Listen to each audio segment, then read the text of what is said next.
Hello and welcome back to the channel. Today some more glue test. First lot of glue test is with PLA. So I've got two lots of PLA. I'm going to use the cheapest super glue I can find, or the cheapest CA glue. This was from our cheap store. It was $3 for a pack of 4. That works out to be about $2 American and £1.56 UK.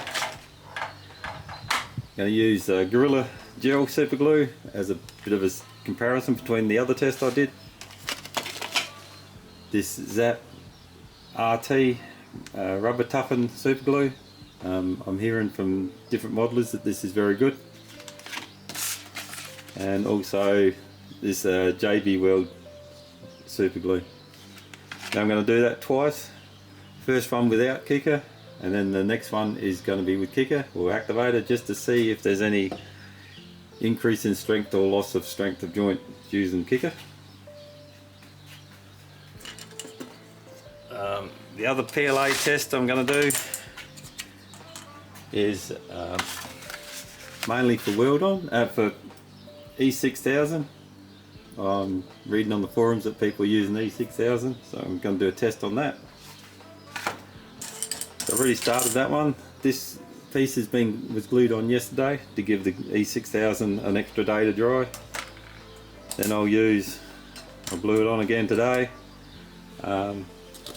Just as a trial, I'm going to see if this UHU glue works, or this Tiger Grip.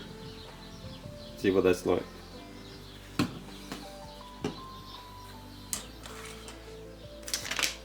The next test I'm going to do,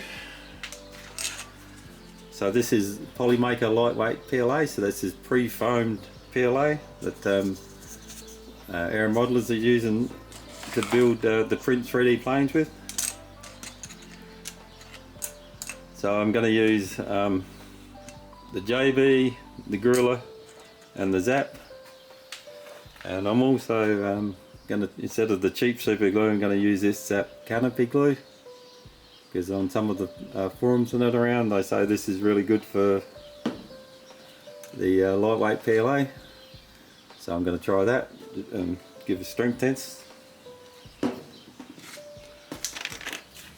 The last test is with PETG.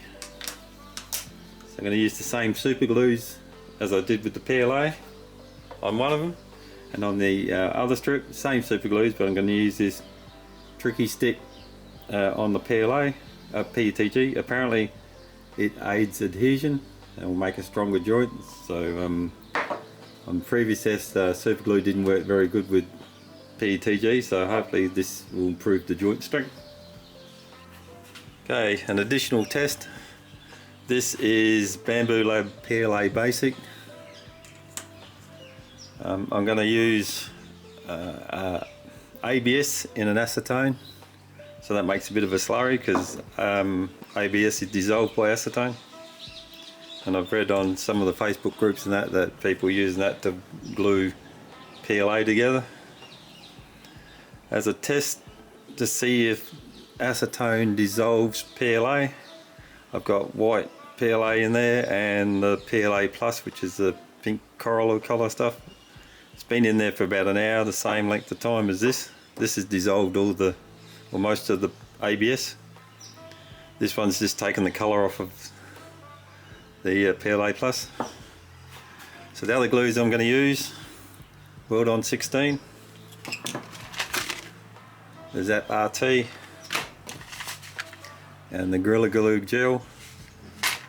I'm going to do the gel testing again because I wasn't happy with the results in my previous test. Okay, we're ready to glue up.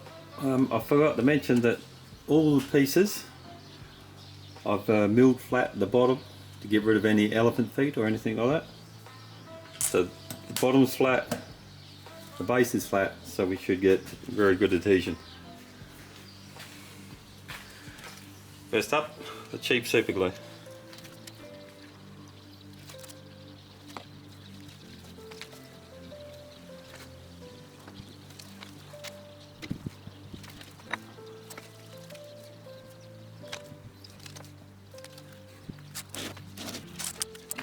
Okay, now for the same super glue but with the kicker.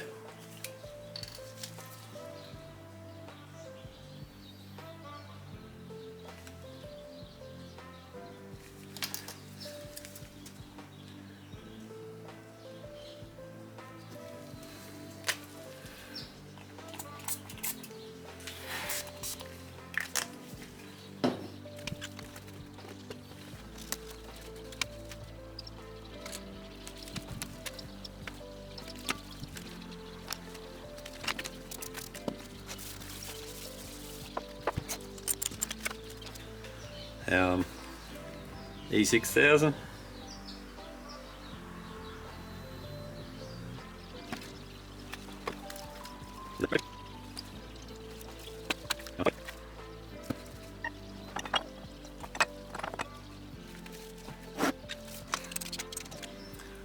So this is lightweight PLA.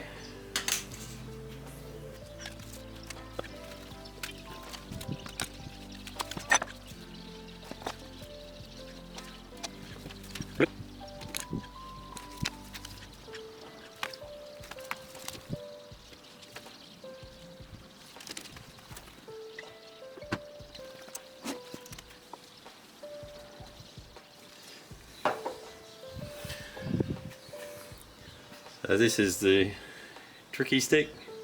So it says allows cyano to bond difficult shiny plastics and foam. So you have to put this on the surface you want to glue to, let it dry, and then apply the super glue.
So we'll leave that set up for a day.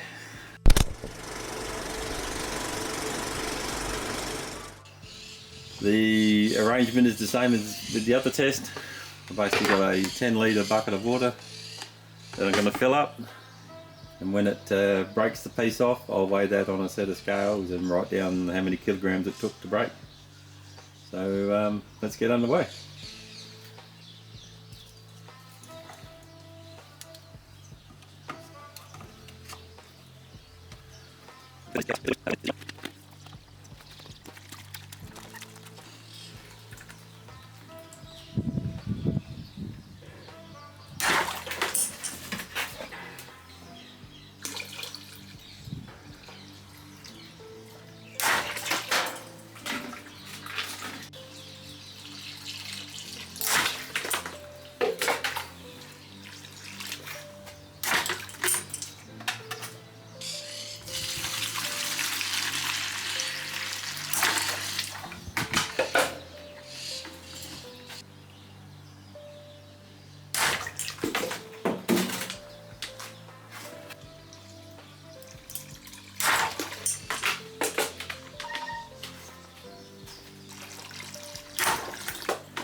So yesterday mixed up the ABS slurry.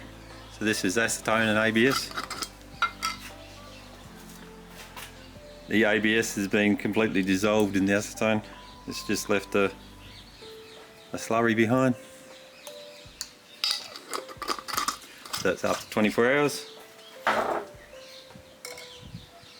While the PLA in acetone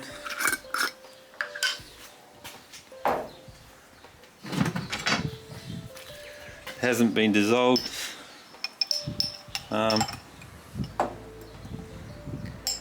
It did make the layers separate, and PLA is a lot more flexible, but it hasn't dissolved it.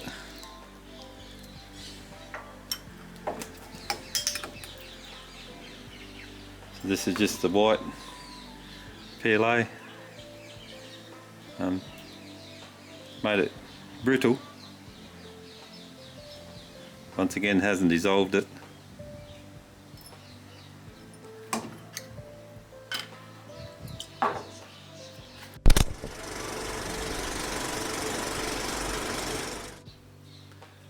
An additional test, the lightweight PLA again glued with the Canopy glue, the PLA Plus again glued with the E6000.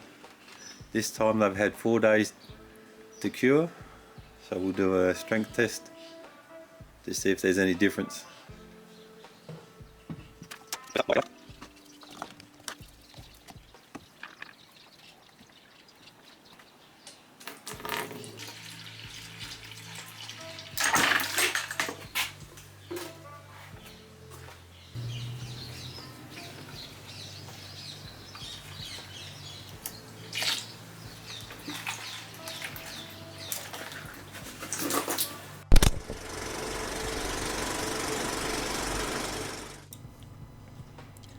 Here's the final test results.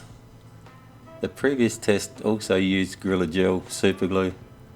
Those joint strengths on are a lot less than these ones. I've been thinking about that, and maybe it was the timber that I used to hold the pieces at 90 degrees while they set. That timber may have absorbed some of the super glue, and so it was a lot weaker joint because there's just less super glue in the joint. Here are my observations on the glues. It's just my opinion. I could be completely wrong, so take with it what you want. So first up, the PLA Plus with the Kicker, the Gorilla Gel and the Zap-RT, both gel glues, very little effect with the Kicker.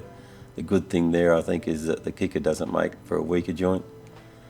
The thinner glues like the Bond and the JB SuperWeld, I think the difference in glue strength there, joint strength, is purely how much glue got into the gap, which is always going to be a problem with thin super glues.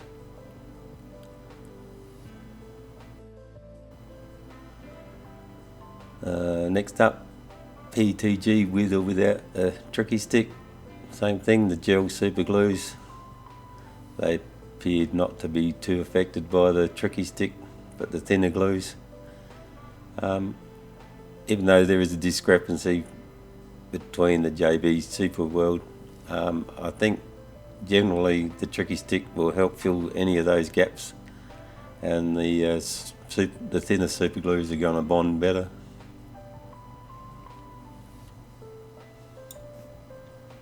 So moving on to the lightweight PLA, this is the pre-foamed stuff.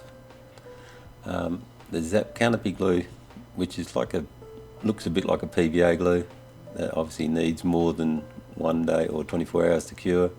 Here at 4 days it was 1.2 kilograms.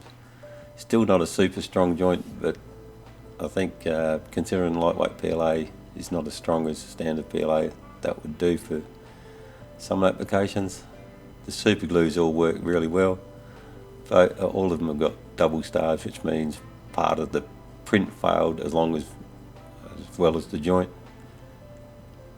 but that's not unexpected because, as I said, lightweight PLA isn't as strong as standard PLA.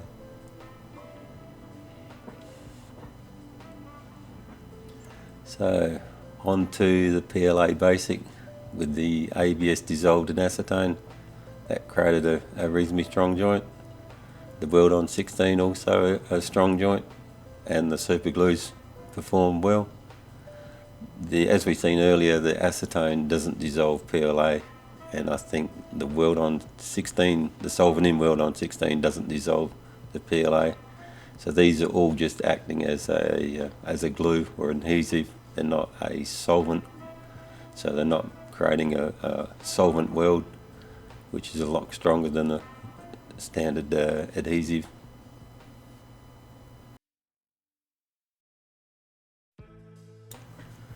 So lastly, now on to the PLA Plus with the E6000. So if you haven't seen E6000 before, it looks a bit like the core that you'd use on bathrooms or gutters, but instead of being silicon based, it's polyurethane based. So it remains flexible all the time once it's dried. It's not a real strong joint, but if you're after a joint that remains flexible, then that's an ideal glue for that. The UHU and the Tiger Grip or Tiger Glue, very disappointing. I wouldn't recommend using those for anything in 3D printing.